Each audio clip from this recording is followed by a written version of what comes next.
I wanted to share with you our experience with getting this BC30 Garmin installed.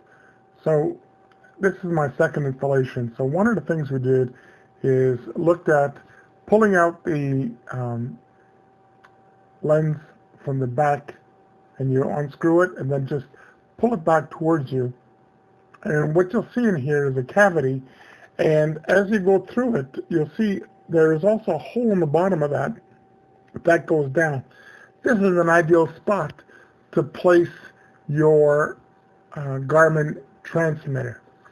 So what I'm going to do here now, you'll see the hole at the bottom that goes outside the cab. So ideally you want to put the transmitter and the excess wiring inside so it doesn't dangle below. Be careful with these connectors, and there's a pin on them on the side. You've got to match it, both of them, so when you stick it together, don't force it. Just make sure that it comes together. Couple other things I want to do. In order to test it, you want to put in reverse without turning the engine on, so put some blocks underneath the wheels.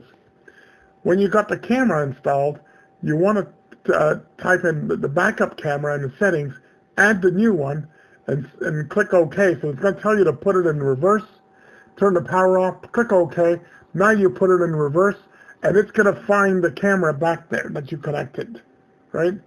And you're going to say OK, yes, and you see it works. So that's kind of important. You want to be able to test it on an ongoing basis just by turning the key, putting it in reverse. A couple of things that you want to look at is the connections. I would recommend you go ahead and tape them to make sure they don't come loose and because they're rattling or whatever. But again, they're protected because they're out from underneath. They're on the top of it, right? So what you see here also is when I did the connections, instead of using the line splicer, I used the barrettes and I tied them in there real tight, right?